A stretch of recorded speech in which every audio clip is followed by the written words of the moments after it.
Hello and welcome to the Mastermind, Body, and Spirit Show. I'm your host, Matt Belair. Today's guest is an author, speaker, philosopher, lecturer, renegade academic, ethnopsychotherapeutic researcher, and proud diaper-changer. He holds a Ph.D. and is globally recognized for his poetic, unconventional, and counterintuitive take on global crisis, civic action, and social change.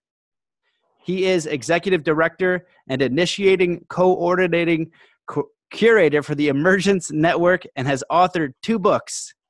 He is visiting professor at Middlebury College, Vermont, and has taught in universities around the world. He is a consultant with UNESCO, leading efforts for the Imagining Africa's Future project. He considers his most sacred work to be learning how to be with his daughter, son, and his wife. Welcome to the show, Bayo Akomolafe. You did great. Is it close? Did I get it? You were just, but it was good. It was good. Isn't it? You want to pronounce it properly so people can hear it? You got the Bayo part. Right. The Akomolafe part is, maybe just about 90%, and that's just good. Not Considering bad. we're just meeting each other for the first time, so great. Thank you, Matt. Man. Well, it's nice to connect. In the middle part there, the executive director and initiating coordinating curator of the Emergence Network. I was like, this is like a tongue twister. Like this, I read it a couple of times. I was like, oh dear, This is a challenge. But man, it's nice to have you on the show. It's 3 a.m. where you are, and you've had, I don't know how to put it, an experience today. You're going through something. I don't know if you want to speak about that, a little bit about your work and what you're doing, but I appreciate you being on the show today under the circumstances. Yeah, thanks, Matt. Well, I lost a mother, mentor, friend. I would say her name, Professor Isiah. She's Nigerian.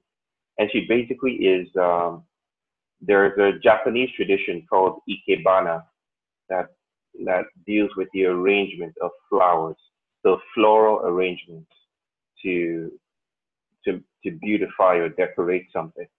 And that was my nickname for her, ikebana, because she basically arranged me. She took a scrawny little kid and helped that kid realize that he had good questions. And it was good to distrust the status quo. And it was just as well to ask new questions, and to never be comfortable with normal realities. And so basically she set me up on the path that I'm on at the moment. And she died recently, one of the most celebrated vice chancellors in Nigerian education. And yesterday, a few hours ago, was a service of songs. And it was beautiful to watch, to see how many thousands of people or hundreds of people felt they were children from her. So it was good. It was good. And I honor her at this time and will always do. Awesome, man. Well, I appreciate you coming on for, under the circumstances, and I'm grateful to have you here. I looked at your bio and some of your work, and it's really impressive. I just love for you to just share with the audience a little bit about yourself, your background, and how you got to where you are today and what you're up to. The questions about my background and what I'm up to are usually the most difficult ones to answer. I would rather answer how to, what is life, or obscure questions like that than answer questions about my background. But I would say this, that I'm a recovering psychologist. Like I was trained as a psychologist, and I was set upon a very linear path from my training, from the BSc and the MSc and eventually the Ph.D. towards some career in the university, and something something disturbed my path. Something broke the algorithm of my progress. And where I come from, they say that when you come to an obstacle, that's the richest place you could be. Because an obstacle allows you to shapeshift. An obstacle is the critique of continuation. It breaks you and it allows you to become something other than what you were. So it's a rich place. It's a place of death. It's a place of composting the self. And meeting the Yoruba shamans, meeting my wife, I think about all these experiences as obstacles on my path that allowed me to become something other than what I would have become.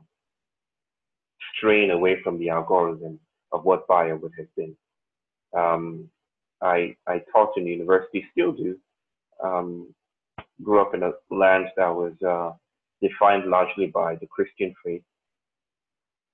And I lost my way. I lost my way. And my people also say, and by my people, I should say that I'm from Nigeria. I'm from the Yoruba tribe in Nigeria. My people say that if you want to find your way, you must become lost, generously lost. And you must allow yourself to be taken wherever. Probably it's the case that modernity is this very rigid system of being found and located. It's an ontology of classifying and indexing and languaging and storing where we are in the world to the exclusion of other possibilities of presence in oneself. But in becoming lost, we find our siblings. We kind of find the other parts of our bodies that modernity doesn't allow us to see. Filipino cosmologists will say we'll find our long bodies, if you will. We find our ancestral bodies. We find our large, monstrous bodies. And so my work today, this Bayo that has strayed and fallen off the righteous path, my work today is about sniffing out the perfume, the whiff, the invitation from other parts of our bodies that we've kind of lost and we do not know how to reckon with.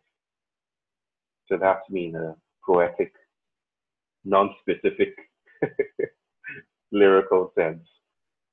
Well, that's interesting, man. Well, you have a very fascinating background, and you are an academic. And I guess when you take that road, it kind of projects you to one specific place, you know. And so you broke away from that. You're doing a lot of things. Do you want to talk about some of like the books that you wrote and what's in there, or some of the work you're doing with the IAF, right? Oh yeah. Well, starting with the book, I wrote a book instigated by my friend Charles Eisenstein, who you might know. I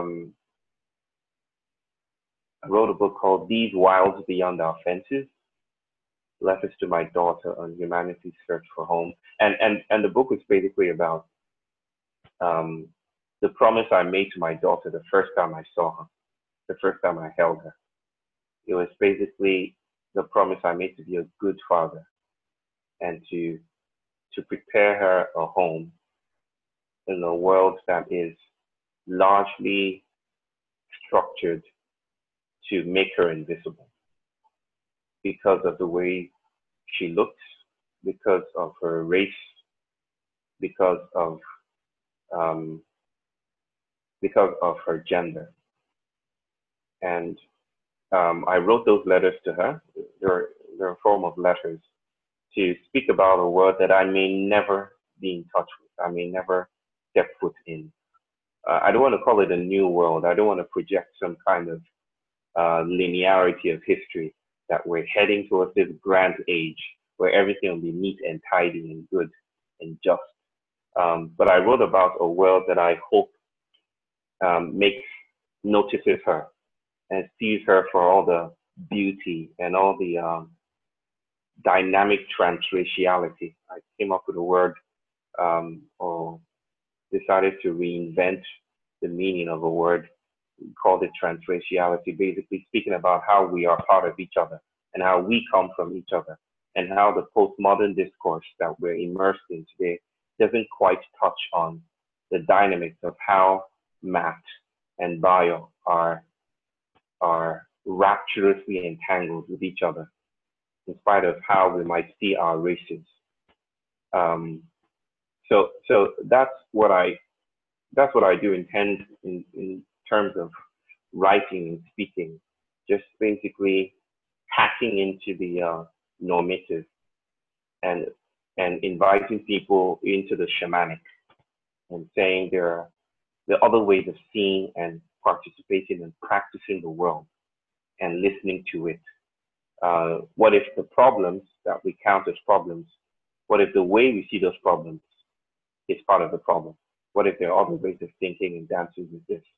My work at the IAF is a consultancy role. There's a group in UNESCO that is called the Imagining Africa's Future,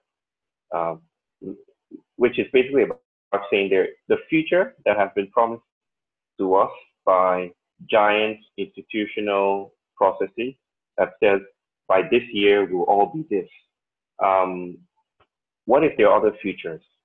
What if there are other ways of conceiving of time and temporality? And what does Africa have to do with this?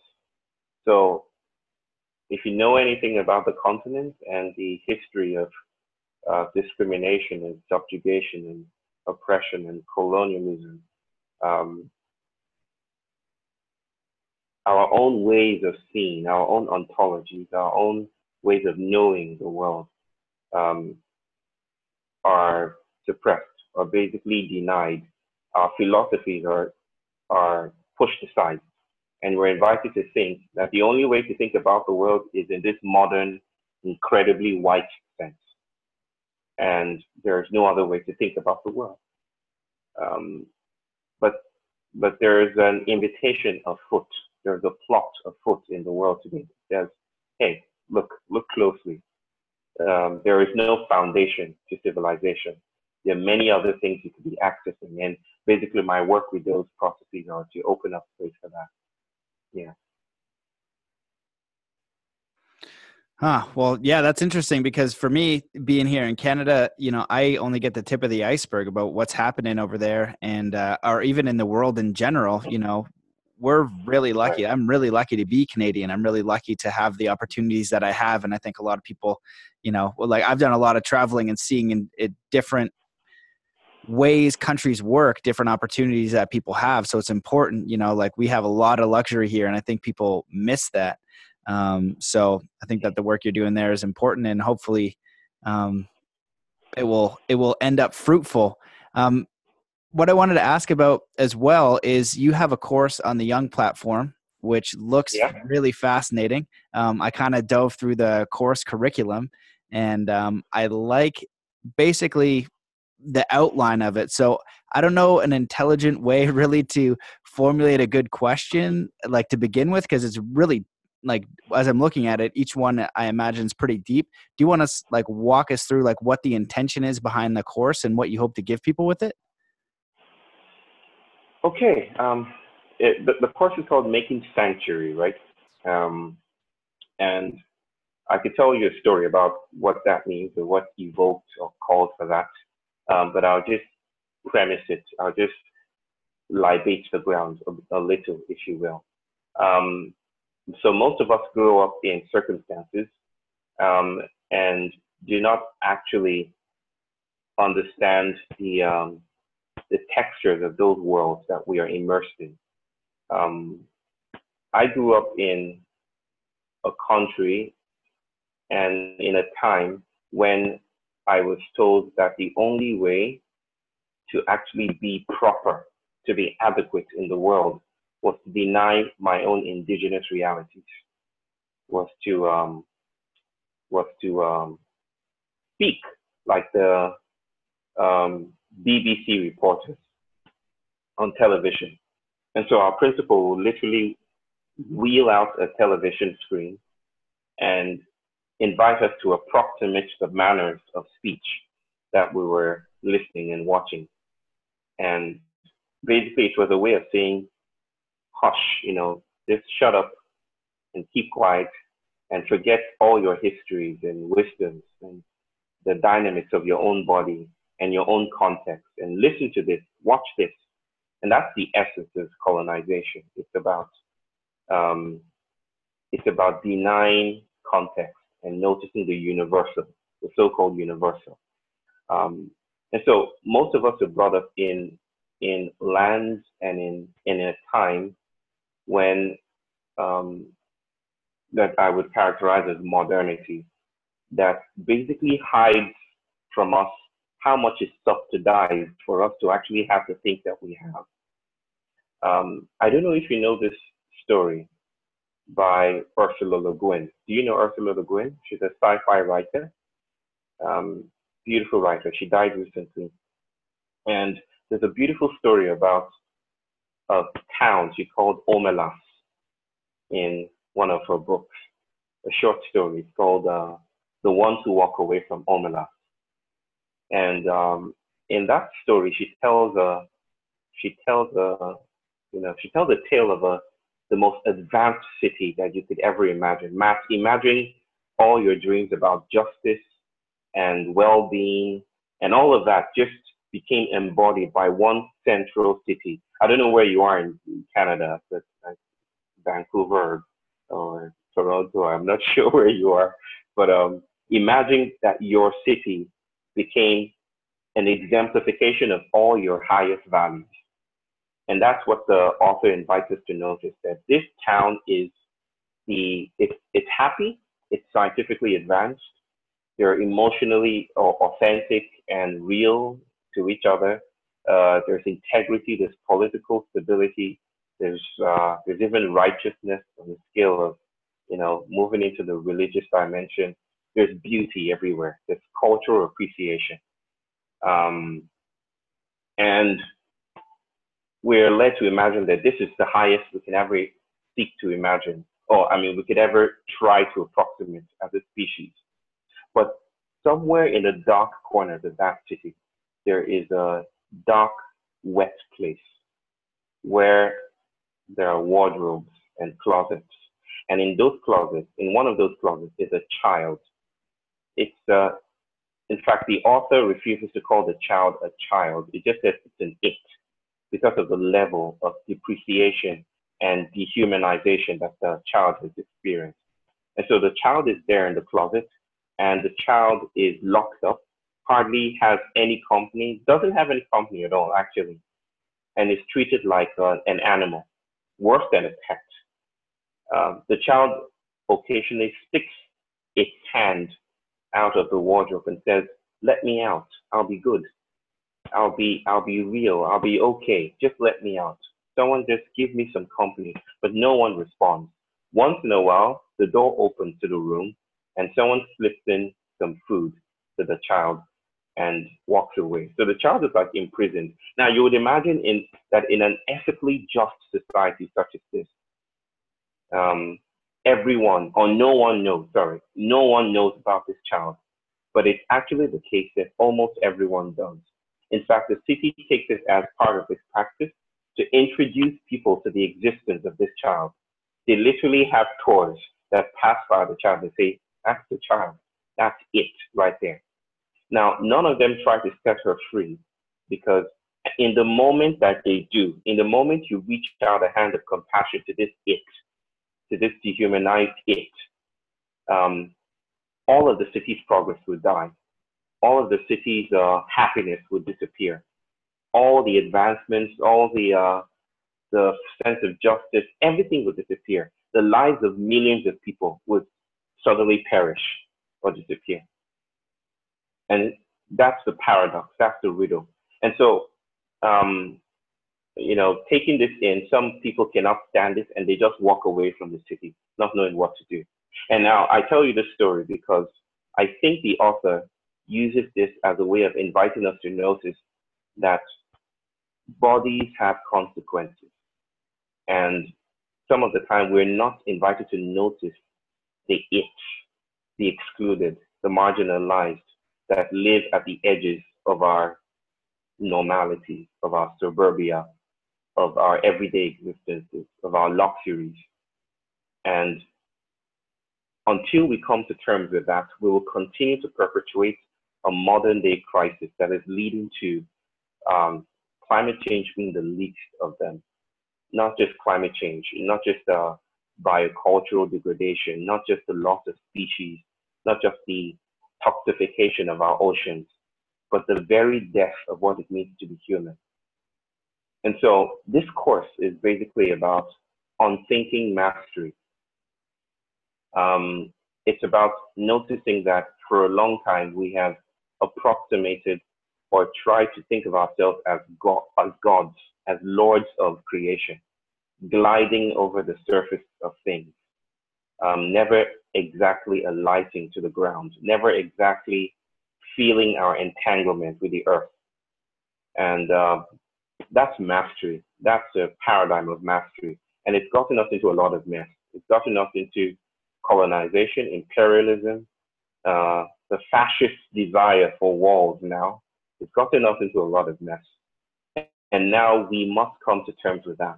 And so this course is about touching and witnessing. I like to call it witnessing, not witnessing, but witnessing.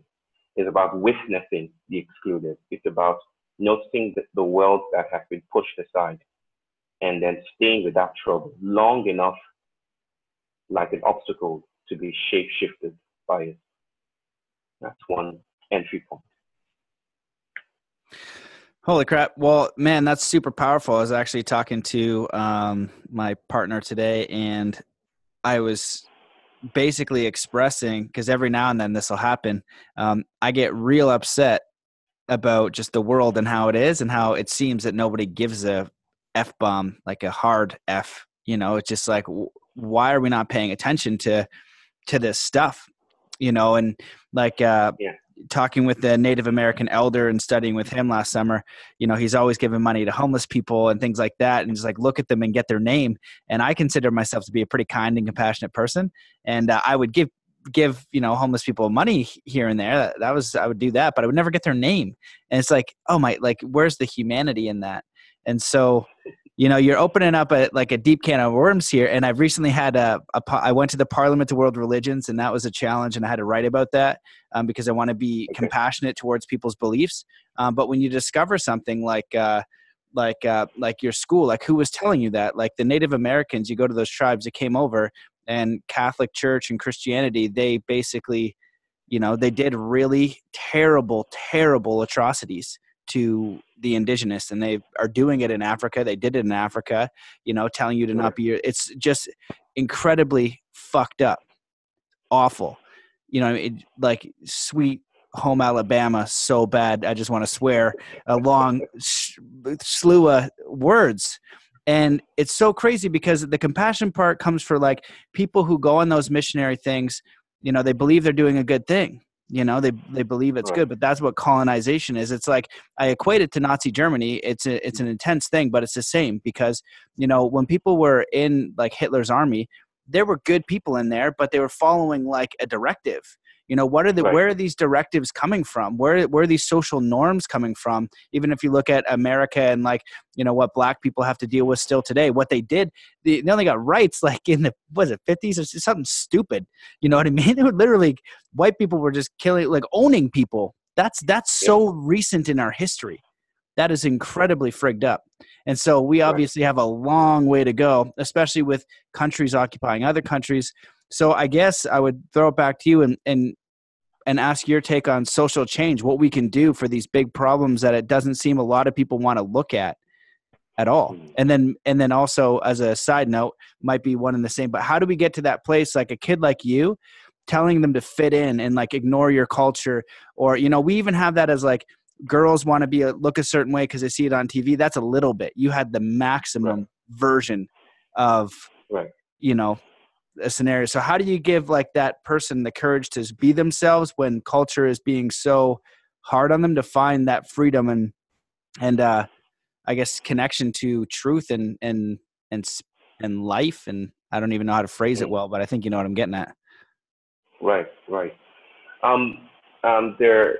well, I'll speak to the whole be yourself thing in a sec. But let me start from compassion and noticing that compassion, as you do, maybe you don't use the language that I do, but kindness and compassion, they're not inherently stable virtues. Like if I experience this feeling, this affect, this kindness, then I'm good. So there is a sense in which our ethical, there's this superstructure, if you will. There's this architecture of feeling, this apparatus that invites us or produces us as persons that feel or that strive for some internal cohesion. Like if you're good on the inside, if every part of you is aligned, whatever alignment means at this point in time. So if you're aligned, if it's a straight line within, then you're good, you're okay. Then that's all you need to struggle for. And this internalization of stuff, this navel gazing, belly focusing, self-psychologizing gaze that tells us to look within and forget the without, I feel is part of the things that are creating the kind of upheaval that we're seeing in the world today. Because the world is taking its claim. The material world, the material urgency of being different, all of these are staking their claims and saying, look beyond yourself, the so-called boundary self that you've been taught to believe is all it takes to be in this world. Look beyond yourself, because the self is bigger than what you think it is. The self isn't just some coherent form. The metabolism is larger. Math isn't just math in Canada. Math is produced by everything that math has, maybe not noticed or seen. Math is produced by the invisible. Math is produced by ancestors. Math is an ongoing production of the world at large, and you will never get yourself together. So here's the point where I stopped inviting people as a shrink, as a psychologist, to put themselves together when I noticed that people were so far apart and so broken and diffracted across space and time. So compassion is political, and you're right. Most people come in the name of conversion, in the name of evangelization, in the name of good, and they perpetuate different forms of crises. They basically step on people and step on their rich traditions and step on other ways of being. This doesn't make them bad. So I'm trying to break down that binarization of ethics or morality. It's either you're good or you're bad. I think we're neither. I think we're sensuous. And this opens up different spaces for how we relate with the world. And this also dives into segues. It's a beautiful segue into this topic of social change. I told this story to a group of online recently, and I would just say it again. I think it plays up with the idea of being good as well.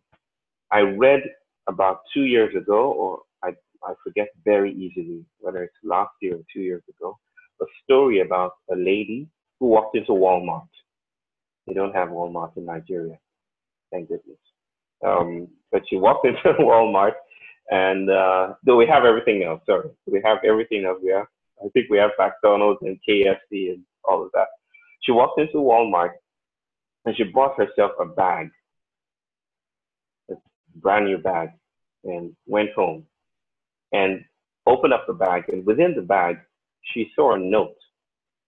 And on the note was writing she didn't understand, which she later knew to be Chinese script. And she didn't know how to interpret it. And so she called someone who spoke the language, and someone interpreted it. And basically what it said was this, I'm paraphrasing, that I am a prisoner in a Chinese cell. It was in newspapers. I forget which, but American. I'm a prisoner, and we're forced day in and day out to make bags like this one. If we don't do it, we're beaten up, we're denied food, we're denied water, we're denied clothing. But we do it, we have to do it. So if you can help, save us. And that was part of the bag. That was part of the history, the rich history of that bag. Now I say that because dancing with this idea of modernity and mastery again, our perceptual cultural habits invite us only to notice the badge or the logo, right? So whatever that bag was, Dolce and Gabbana, Versace, or whatever, we're invited to notice just the crest. Notice the crest. That's all the story you have to learn about this product here. But the bag was richer than the crest. It stretched out across space-time. It had implications, just like chaos theory teaches us. It had implications in China. The bag was a political product. It wasn't political after the fact. It was already part of the incarceration system in Asia. Imagine that. And, her response was beautiful. Beautiful in terms of how, in terms of exciting my own research interests, which is how do we respond to crisis? How do we respond to issues that we want to do something about? And she basically said, I would like to do something about this. I would like to call or find out more about this person, maybe even spend money to this person. And what I noticed about that seemingly innocuous response was basically the way she totally missed out. There was a huge blind spot, an elephant in the room, that she was already part of a stream of doings that led to that purchase, to that moment. It wasn't about what do I do now about social change. It was about basically what am I already a part of and how do I sit with that for a moment before rushing into doing stuff again, right? Because she had inadvertently perpetuated the system, the incarceration system, that Chinese, that nameless, anonymous Chinese prisoner was already a part of. And here is the invitation here, to notice the entangling, entwining, tentacular limbs that connect us to suffering and emancipation and race and becoming and biocultural regeneration and whatever, those things that were thought that were, invited to cut out of our vision, and to think that this is all there is to me. She was already part of it. So basically, my own take on social change is settled into what I would call a Black feminist, post-human notion of the world that says, and by all of that, which might be a lot to take in, it notices that bodies are exclusionary. That just to be alive and present and real and three-dimensional, if you will, is to exclude something else from happening. So how do we settle and sit with that for a moment? How do we get rid of the idea that we can language the world, that the world is flat, that the world has no consequences, that it's basically just a flat place for us to rush into, stake our claims, plant our flags, and insist that we have it all right with us? How do we sit with the suffering? This is all bound up in this notion of mastery. And so the course, again, is about touching our long bodies, is about touching our limbs, is about reacquainting ourselves with the illusion. Now, I don't want to call it an illusion. Illusion is something representational. It's about sitting with the complexity of social change. That social change is not about human beings anymore. It's not about human agency. We tend to centralize humans in the project of social change. This is us to the exclusion of the world at large. But now we're noticing a world that is just as alive and sensuous and powerful as we thought we were unilaterally. How do we sit with that, brother? I don't exactly know. but I know that we have to do that kind of work. And it's complex work, it's powerful work, and maybe it's the only kind of work we can do in the Anthropocene, this time of demise and breakdown. When you talk about the long body, it makes me feel like just like your interconnectedness with everything, like the understanding that what you do has an impact greater than you might imagine. You know, the purchases you make, the interaction, what you do for a job or a vocation, you know, what you do to take care of your, like it just has a greater impact. And it's an interesting way to look at it. I think I'll just dive deeper on that aspect because it's just been coming up a lot for me lately. You know, in my process of becoming who I am, it was I would watch. I only had 2 channels as a kid, and one of them would just show these famine videos. Forget what it is now. World Hunger, World Vision, or some crap, and it would just show people starving to death. And my brain just, it didn't make any sense. I was like, I got all this stuff. I look around, like we got, you know, why didn't everybody just get together? There's lots of people with millions, and they put up a group of money, right? And then you got rice, and then they're not starving. Like that doesn't seem that hard to fix. If you wanted to fix that, it actually does not seem that difficult. Then I go down the rabbit hole, and I went way down for years.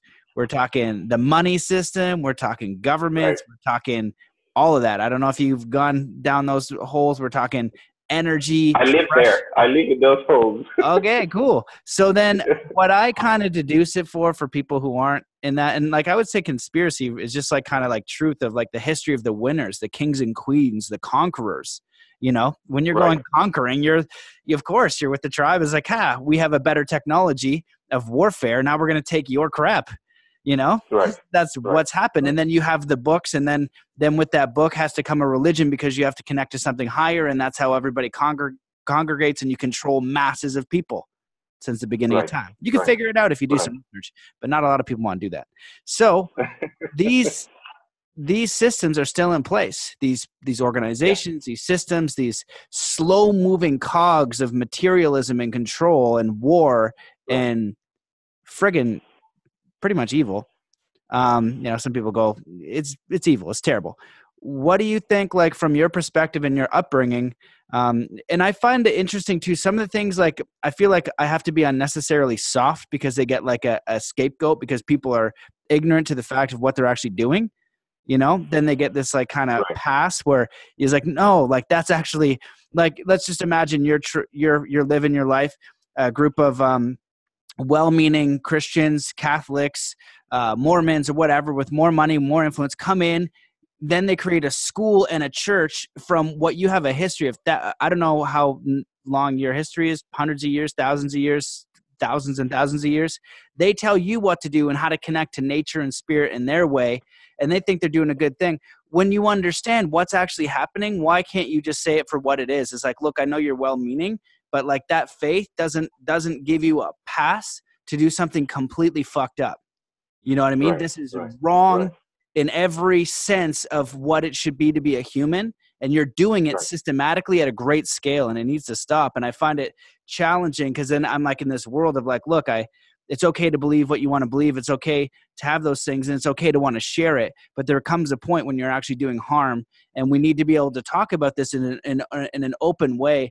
And I think it gets intense when you get into the religious conversation and the governmental conversation. People get really passionate about it, but people are getting really harmed. Like in China, they have organ harvesting, and I worked on something called the International Tribunal for Natural Justice. And since then, because of that work that they did on the inquiry in organ harvesting, the sex trade, which is massive and awful and disgusting, happening right now. Now there's high-ranking officials at the Vatican going down. There's all these things happening because of that.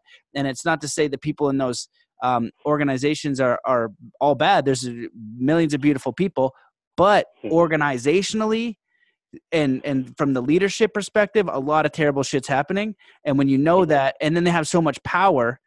There's a movie I watched about it in Boston, you know, and I forget, it was in Boston, about like exposing the Catholic Church and then how challenging it was because of the ingrained beliefs. And so it's a challenging, touchy. What's that?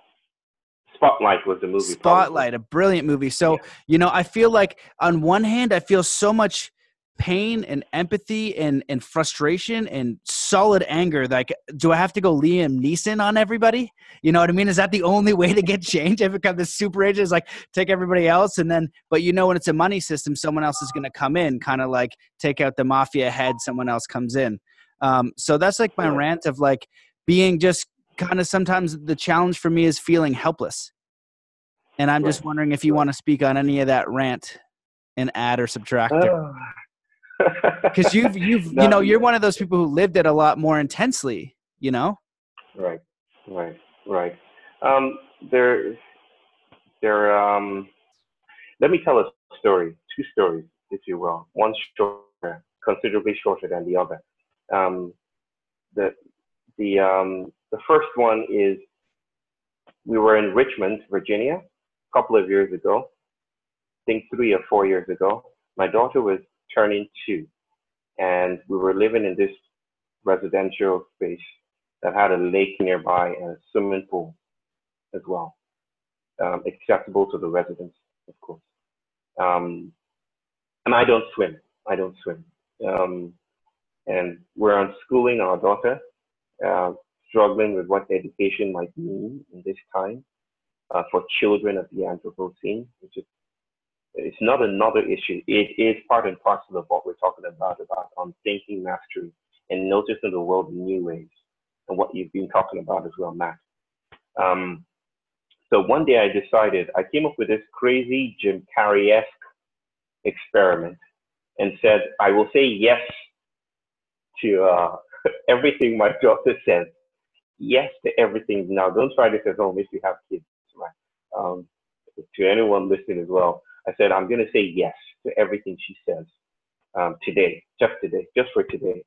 And so I told her, I announced it, I like the manifesto that morning, and she took me on, you know, she took it on full on and decided to run with it.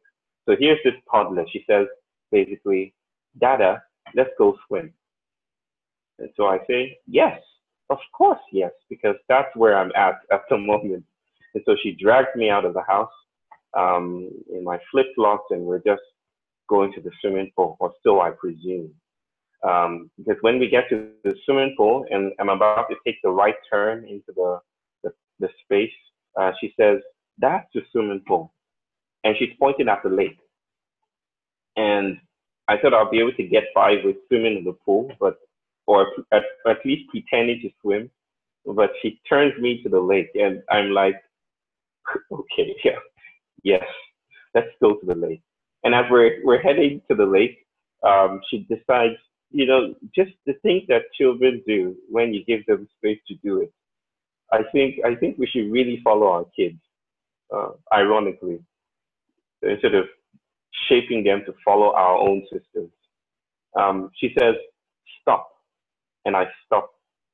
And then she says, let's change slippers. Wear mine and I'll wear yours. So I squeeze my huge feet into her tiny flip-flops, and she wears my giant slippers. And then we're marching along. At this point, we're already arousing interest from nearby joggers, you know, who are looking and wondering what's happening here. And we get to the lake, and she's just standing. We're just standing there, nothing doing, just standing and looking. There are ducks nearby. I don't pay attention to that. It's a beautiful scene, and I feel inspired to just have a father-daughter moment. I feel like telling her about her people, you know, or just basically saying, you know, telling her how much I love her, and maybe just a Kodak moment, you know what I mean? Something I can write about. And then she says, as I begin to speak, she says, shh. And I'm like, okay. So we just keep quiet, and we're silent. We're silent for what feels like eternity. And we're holding hands, two picturesque figures by the lake with ducks nearby. and everything's happening. And it's at that moment. Now, I like to say this. I like to preface this, what I'm about to say, by saying nothing miraculous happens in the conventional sense of a miracle. The lake doesn't part into two. Moses' figure doesn't appear out of the mist. Angels do not pierce out of the clouds. Nothing of that sort happens. I don't become enlightened. I don't begin to levitate. But something dramatically ordinary happens. And I can only describe it as dramatically ordinary, which is even a higher decibel than extraordinary, in my opinion. Because I start to notice how ordinary and beautiful everything is at once. I notice the quacking of the ducks. I notice how the winds are rushing through the leaves. I notice an ant nearby struggling in the lichens and just going, making its way, like it's trying to get home to its family. I just notice things, and I don't know if I could describe it this way, but it's like having black and white TV, and then one day, just one day, in one single moment, someone just brings this stereo vision, this color, everything just bursts into life. That's the only way I can describe it. It's like I'm standing there doing absolutely nothing, but I notice how everything is doing something, and it's not dependent on me. It's not dependent on consciousness. It's not dependent on my agency. It's just that I'm immersed in a world that is rich, too rich to be condensed into a neat ideology or a neat manifesto or a neat website. It's just bursting with contradiction and instability and discomfort and comfort and life and death. And to cut the long story short, she eventually breaks through my feelings of elation, and she tells me to put mud on my face. And this is where it begins to get really dark real fast, because she says, take the mud, put it on your face, have some, put it in your mouth. And that's where I absolutely draw the line. I'm like, nope, we're going home. This is where the yes experiment ends. I'm not putting no mud in my mouth. And so we decide to walk back home. My wife is so livid, angry with us.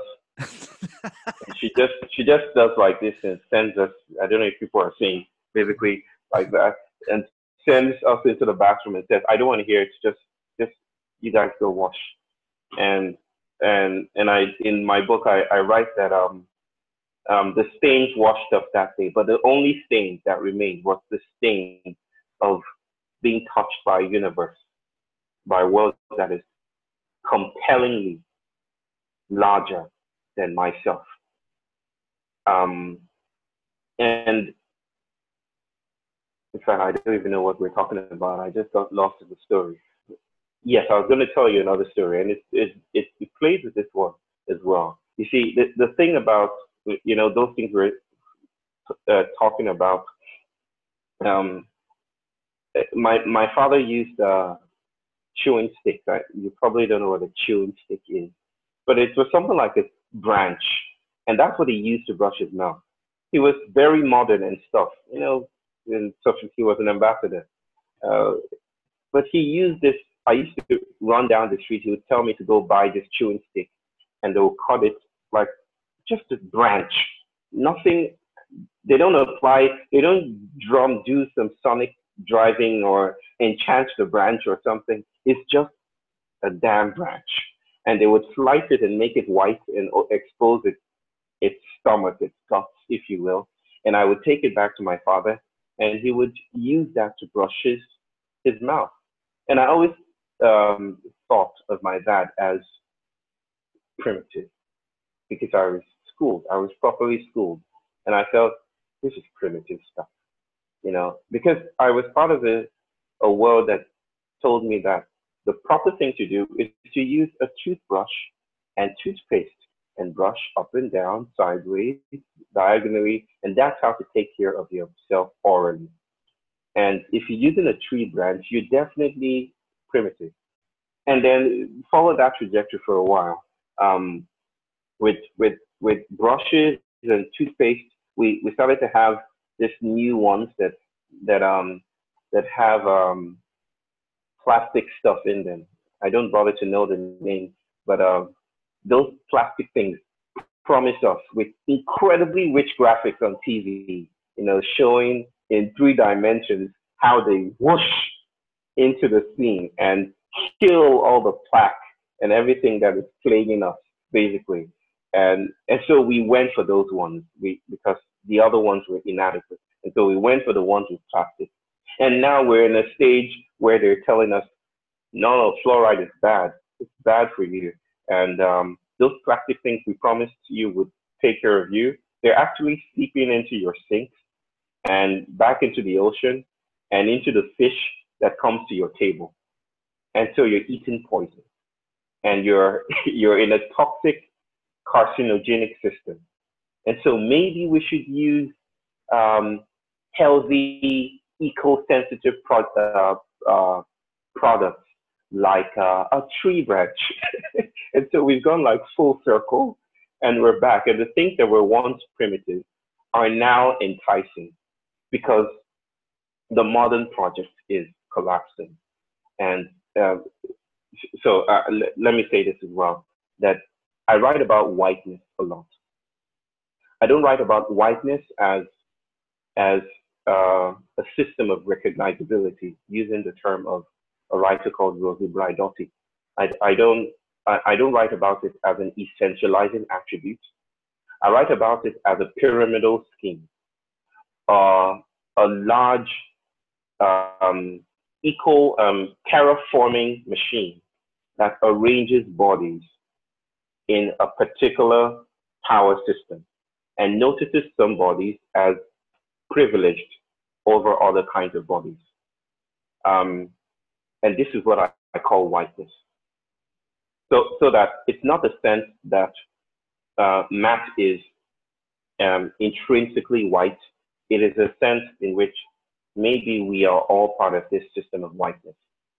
And maybe, as I wrote in an essay called Dear White People about 2 or 3 years ago, I am white. I am participating in a system that treats the world in certain ways, that treats certain bodies in certain ways, that says the only way to get by is monetarily, the only way to calculate economic expansion, if we already take that as a value, is with GDP and all of that. The only way to think about the self is as an embodied self, separate from the other, otherizing difference or excluding difference.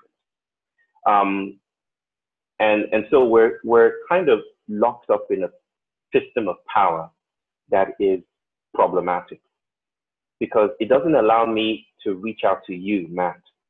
I like to say that forgiveness is settling debts, but reconciliation is troubling boundaries.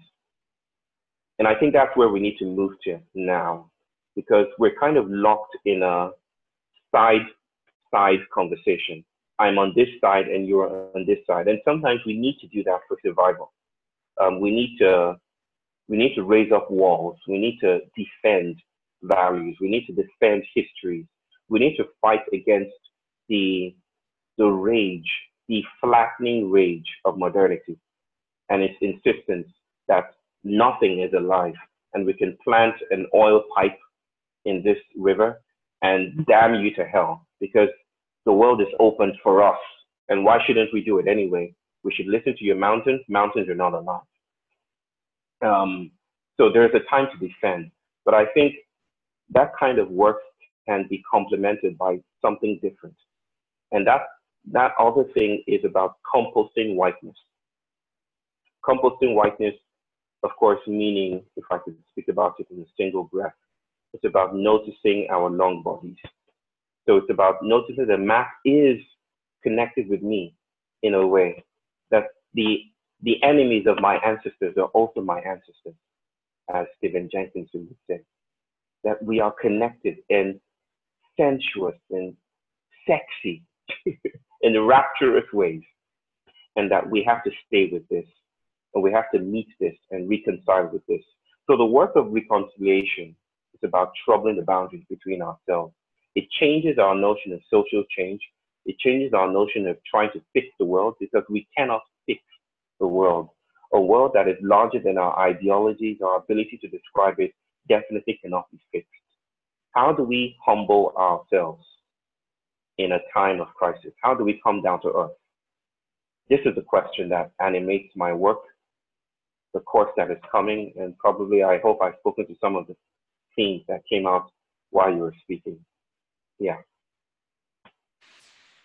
Wow, man, that was a really beautiful set of stories. And yeah, I think you touched on a lot of things with the stories. It's this, And definitely missed some, right? yeah, it's a situation that's obviously doesn't have an easy answer, and I think Right. that your daughter's story is also freaking hilarious.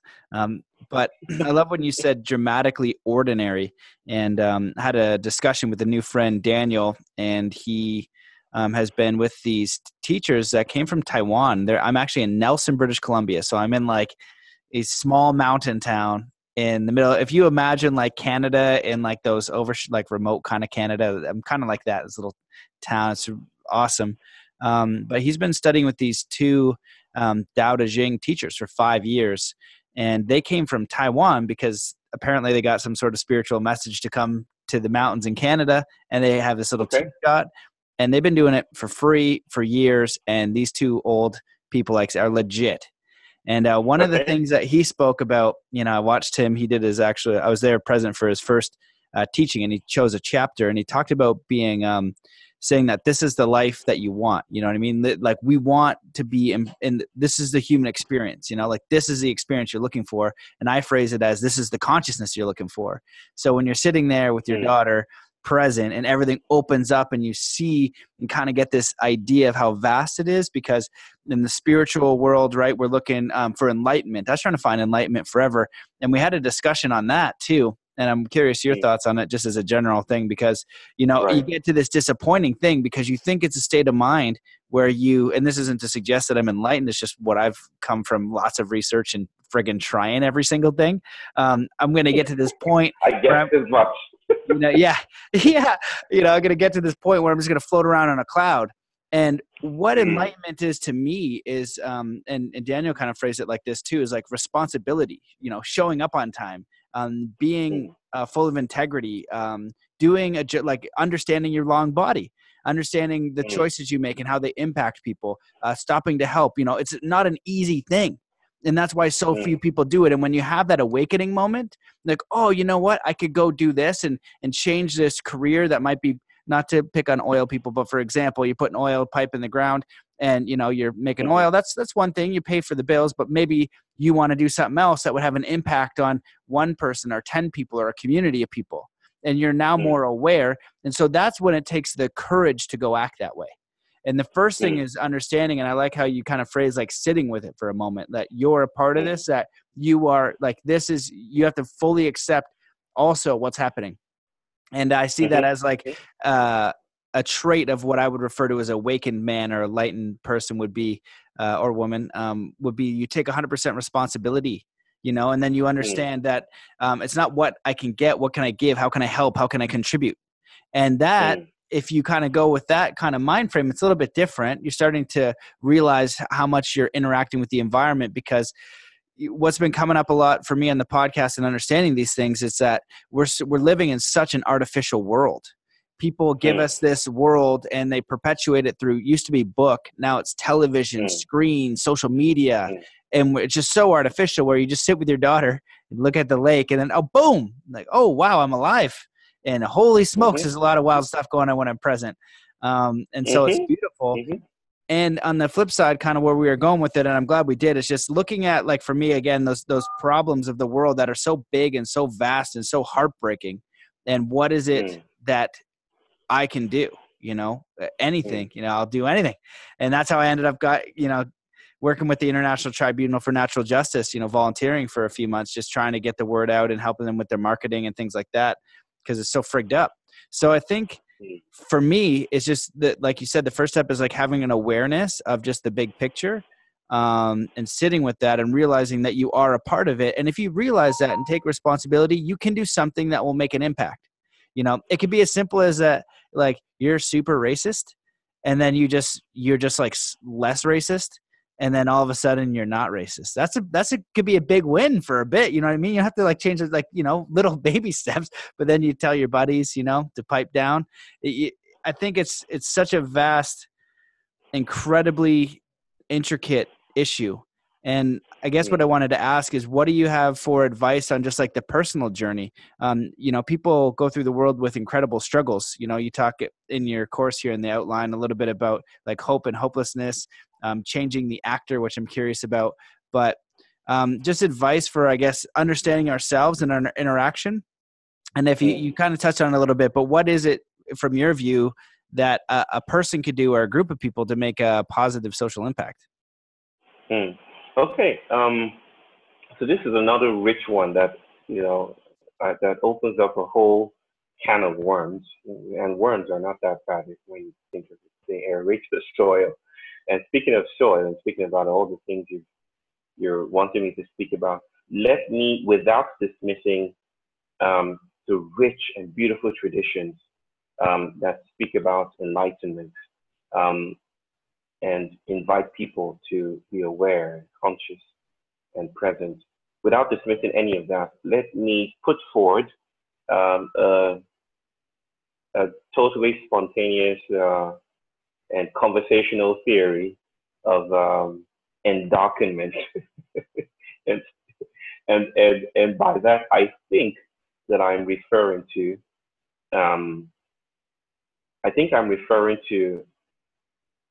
an inflection on the journey to advancement, on or for advancement.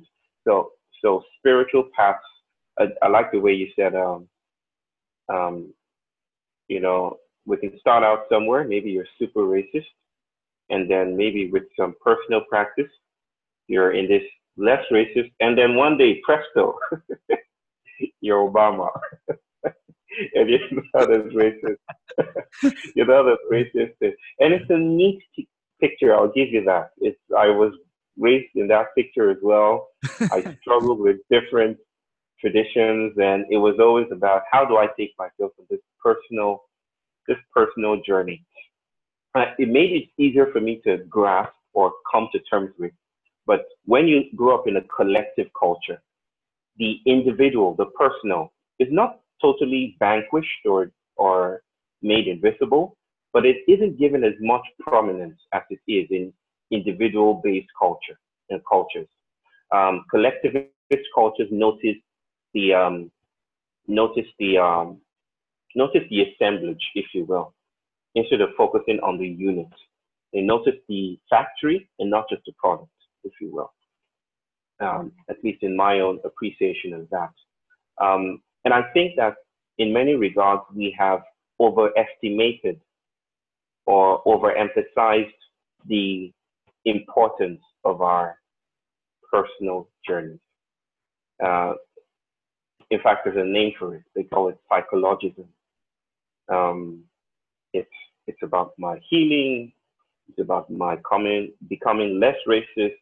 It's about how I understand things. It's about if I'm able to grasp it or not. It's about this. It's about something within. And so, in describing, for instance, a hypothetical path of the individual racist becoming less racist, what we forget to include, or what we forget to notice, is that it's not an individual on a path to enlightenment or endarkenment, in my opinion, or as I hope it is the case.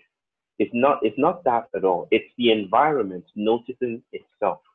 It's like the world examining its own body and experimenting with furtherance or what it means to be an individual or what it means to be alive. Like every single gesture that we take as individual is already collective in implication. Now, what I mean is that you're growing your beard out is not an individual choice that you made. You know, we grew up in rationalist systems that says it's mass decision, it's mass free will. So your choice is disembodied. It's this disembodied quality that allows you the freedom to make choices to the exclusion of other choices. but it doesn't tell you that cognition, emotions, and all those things you've taken to be individually yours, private and not public, is already connected with ecology, with your ancestors, with your progeny. You are diffracted across time. How do we put toothpaste back into a tube once you've let it out? That's the notion, that's the issue of the self that we're struggling with. Let me break down, let me give an example about that, how to go into research in cognitive psychology, for instance, how some MIT researchers write about embodied cognition or the external mind.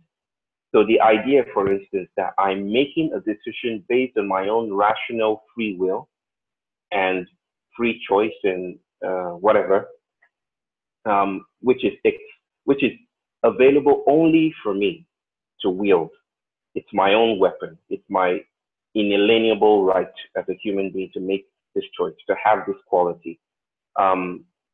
What those MIT researchers actually examined and noticed is that how we think about the world, and it depends a lot on context, that the mind isn't something that is encased in our brains or in our bodies. The mind is at large, if you will. It's spread out so that even a judge in the federal, high court in the United States, who thinks that I'm well trained, I can make a disinterested decision about this case before me, is actually being influenced by furniture, by how hard the furniture is, that we are influenced by even bacteria in our guts, that biologists are calling it a second brain, that this microbiota, that there's a word for it in biology called the holobiont, basically, that we are composite all the way down, that this notion of a coherent self that is traveling along a path of advancement towards a brighter day needs to be re-examined, not dismissed as inferior, but needs to be troubled just a little bit to see if it can hold up weight under the storm of what's happening and changing in the world today. With regards to racism, for instance, I don't believe you can say that this guy is essentially racist or he's more racist than the other guy, as if racism is a feeling or a set of attributes or a lack of attributes that is neatly conditioned and embodied in a single person. Passing through an airport one day, I noticed how things were arranged, for instance, and this is not to say it's bad or good.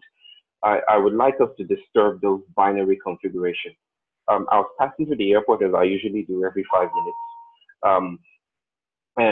And to one end were the people who were natives of that land or citizens of that nation state. And I was not a citizen, I was visiting.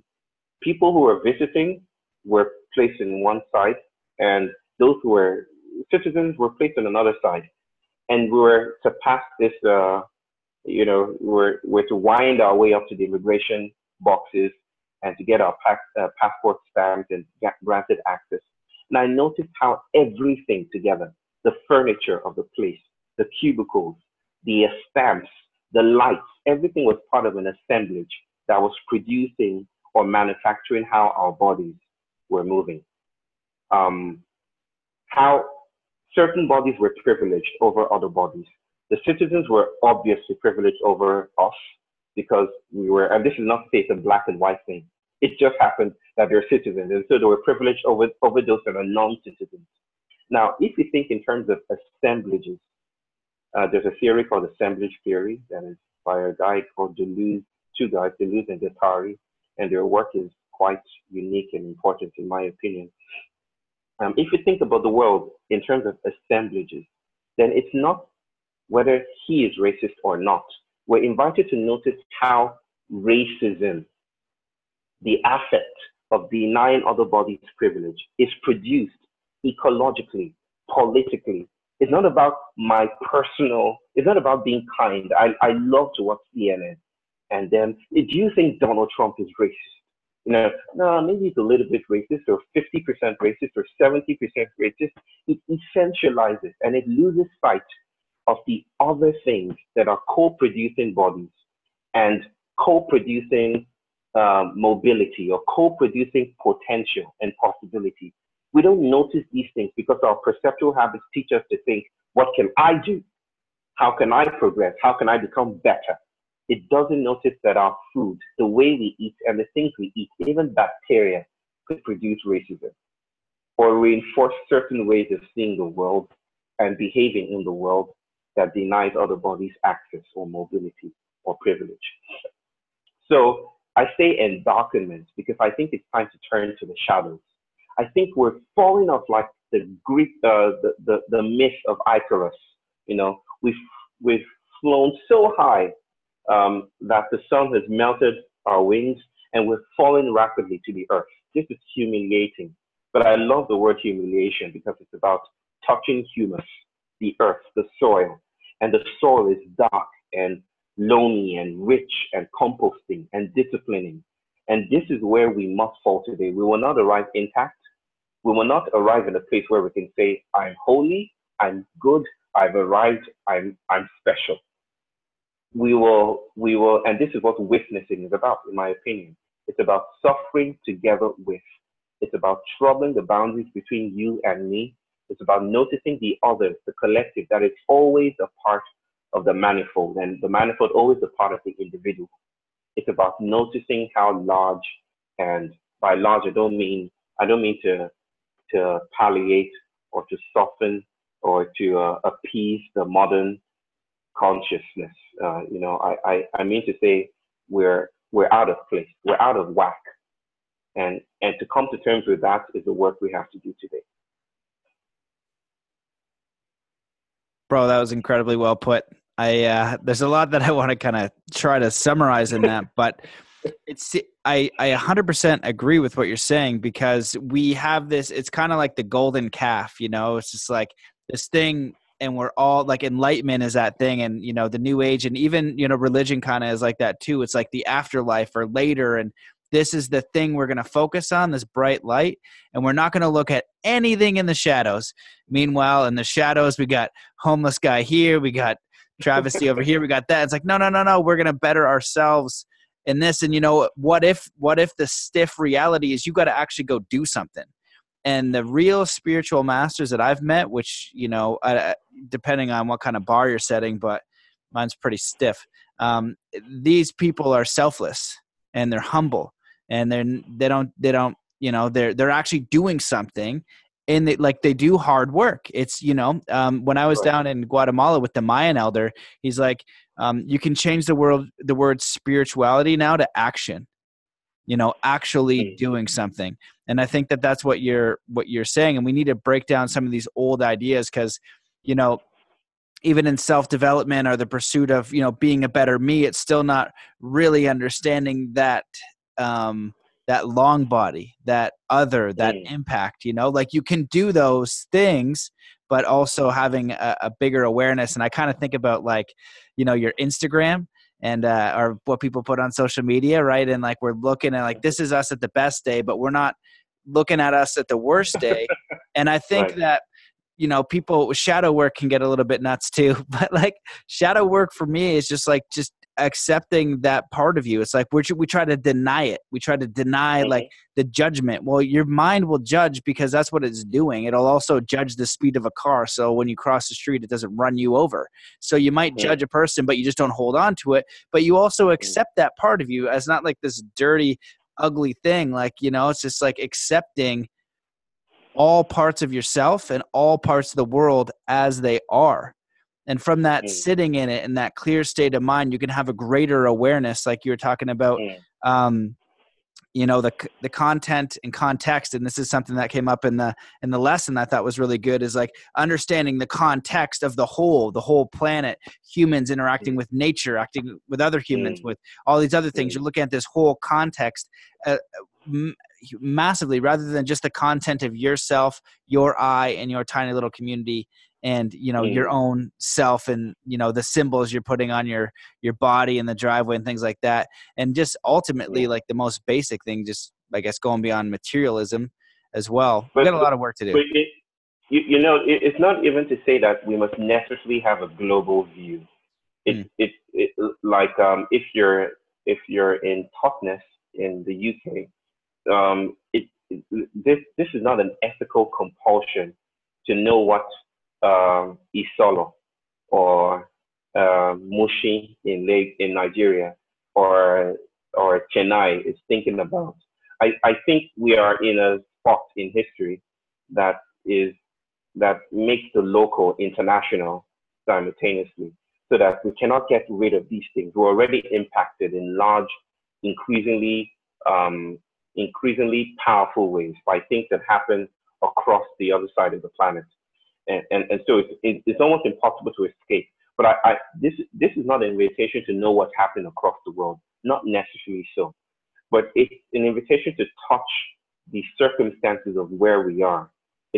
It's about noticing to the best of our ability the context and the texture of our context, and sitting with the troubling aspect of that long enough to appreciate the world in different ways and to probably become different. But like I think I forget who said this, but that we are collectively becoming exhausted with being and remaining human, and maybe it's time to shed skin and to become different. Now, I don't think there's such a thing, a monolithic entity as the human. I think we're different in ways the language cannot comprehend or neatly compact or put together. And I think it's important to notice that, but it's also important to notice that we're not on a singular path to enlightenment. Again, this is we are all one. This is the danger with saying we're all one together. We're all one. We're all brothers and sisters. It's a beautiful thing to say, but it doesn't. It also has its costs, right? Like everything else in the world has its costs. Like you, brother, I was brought up into this world that says strive to be a better you. There's a better Bayo out there. You become the best Bayo you can be, and you read all the positive psychology books and all the. I got a crap load of that because I grew up in Nigeria, most of the time in Nigeria, and you have to read these Christian texts that invite you to not settle for the ordinary, to strive for the extraordinary. And I think it's well intentioned. But here's the question to all of that. Is it possible to become a better particle? You probably know a bit about quantum physics. At least there's this popular apprehension. Yeah, everyone knows this much. It's just about this size for everyone, even those who are experts. But there's this experiment with light, for instance, the dual theory of light and wave collapse and all of that. That speaks about an experiment called the dual slit experiment. Basically, they tried to examine what the true nature of light was. So the conversation is, what's the exact nature of light? Again, that's the modern impulse. The modern impulse is to categorize in a final sense. Is to say, this is math. That's it. That's not math. The world can only be math and not math. You understand? But where it seems we are at the moment is math is not math. You're part of your contradiction. You're not as stable as you think. So they said, let's find out what the true nature of life is, okay? And as you might know already, under certain conditions in the experiment, the apparatus with which they used to measure the phenomenon of light produced particles. Now, the experiment or the conversation across the pond, if you will, was between those who said light is fundamentally, mind you, is essentially a particle. It's essentially particulate. The other said, nope, it's a wave. It's wave-like. It's you cannot localize it. It's spread out. It's not a particle. It's not particulate. But they found out that something complementary about the nature of light, or the nature of anything for that matter, that under certain conditions, the apparatus produce, and I cannot go deep into it, the apparatus produce particles as light. But under other conditions, which involved the observation, the introduction of observation, or I should say that under certain conditions, light behave like a wave. When they introduce some observational element to that apparatus, that measurement, light behave like a particle, which is queer in itself, that under certain conditions, light is this, under certain conditions, it is that, if you will. That totally undercuts the whole argument of being a better you, because it says basically that you're always going to be a fragment of something, not a part of a larger whole, but we are necessarily holistically fragmented, so that just being you is exclusionary. Something has already been excluded from happening. For light to become a particle, it has to exclude itself from being a wave. For it to be a wave, it has to exclude the particle. How do you chart a course of progress when something has already been cut out? How do you become full and a complete and wholly yourself, authentically yourself, when something else is necessarily excluded from the picture just to be embodied? So this is the point of endowment then, that we learn to acquaint ourselves with the particle if we're behaving like waves. And if we're behaving like particles, we have to notice the wave and, in a sense, poetically speaking, and come to terms with a world that is always partial, that is never whole. There's a beautiful goddess in India called Akhilandeshvari, and her name means the one who is never not broken. In a sense, we're never not broken. So this reach for wholeness, this reach for arrival is already queered by a world that is bigger than ourselves. Yeah. That's incredible, man. I agree with that 100%. And you put it in such a great way.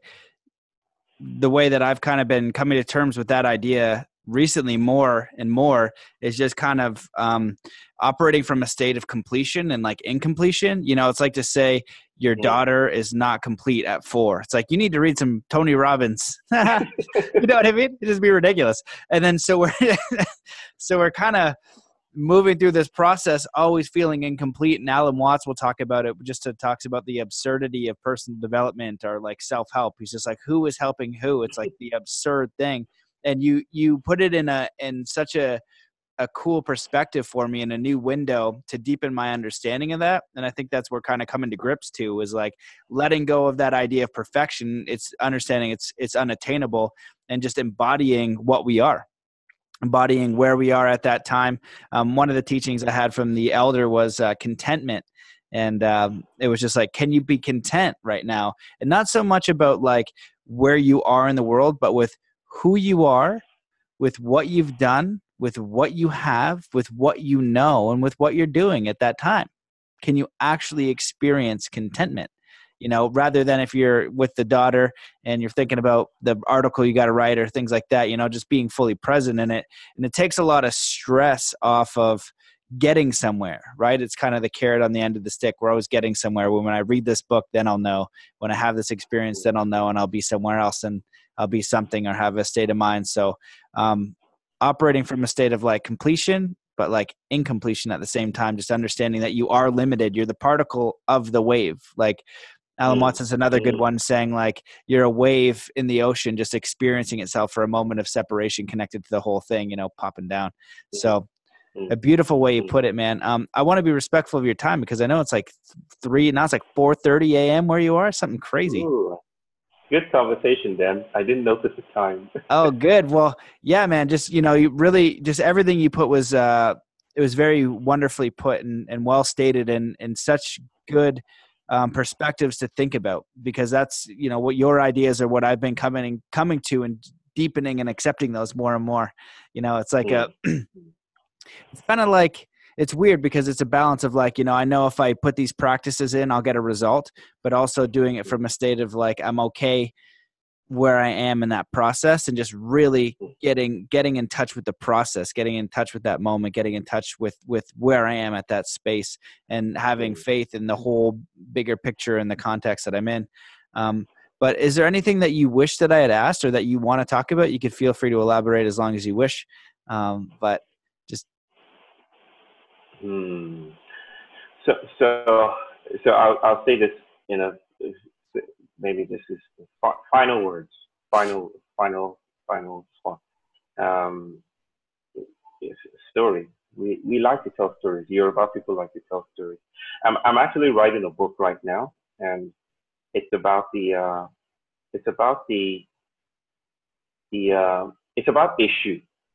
Isiah is a trickster figure, and the most troubling god of a pantheon in Yoruba land. And he's crazy. He's just his epistemology is Confucian, and by Confucius, if you check out the root word, the etymology of Confucian, it means mingling together.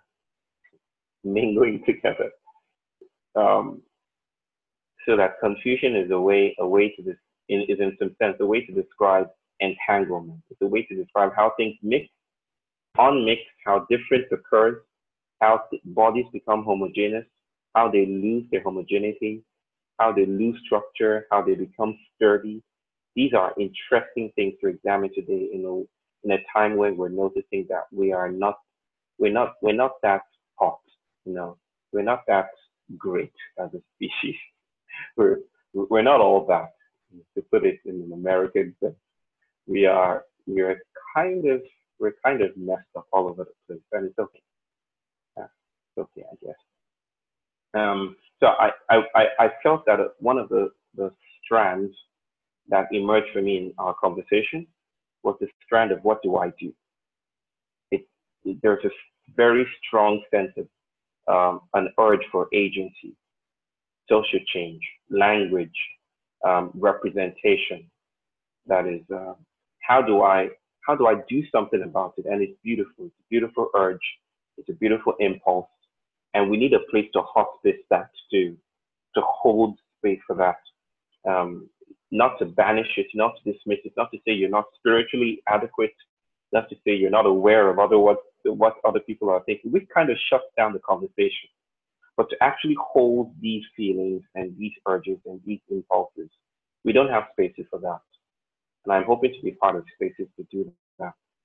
And so to that, I want to tell a story. And this is, of course, like I said, the final bit.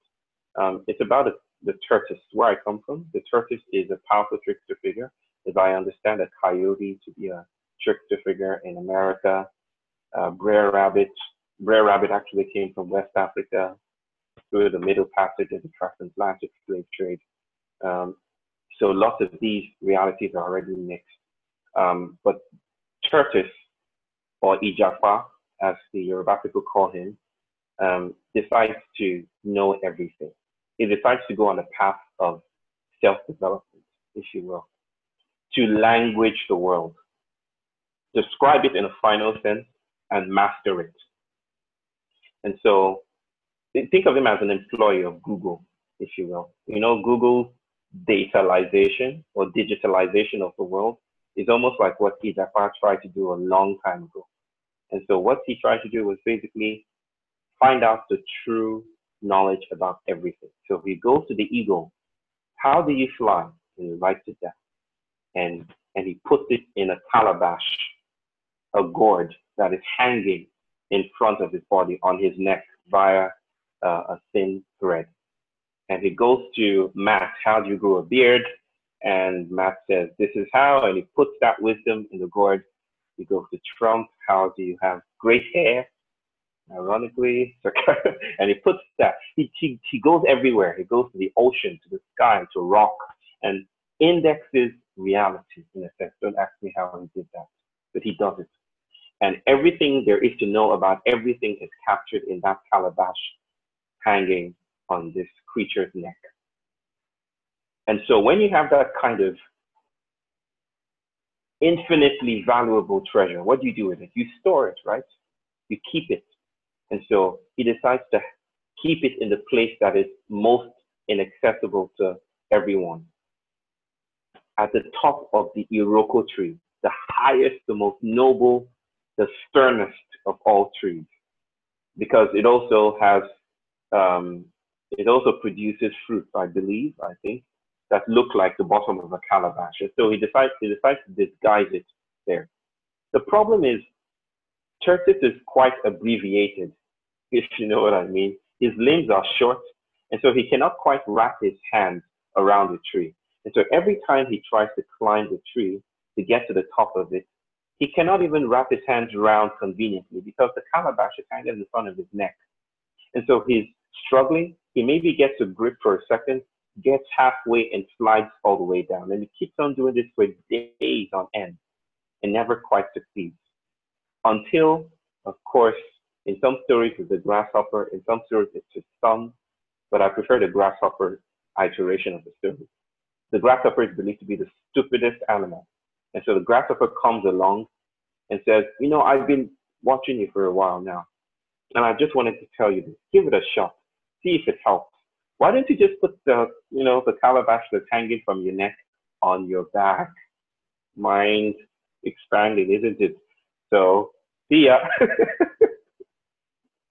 And Tertius is like totally embarrassed because, well, the stupidest of animals has just spoken to the wisest of creatures. And so he just puts it on his back, successfully climbs the tree after a couple of tries, and then gets to the top and realizes how defunct his entire project is. Because he deemed it fit to categorize a motioning and moving and fluid world, and to categorize it and to stabilize it in a final sense or final gesture. But the world always moves. The world is never still, and it's larger than us.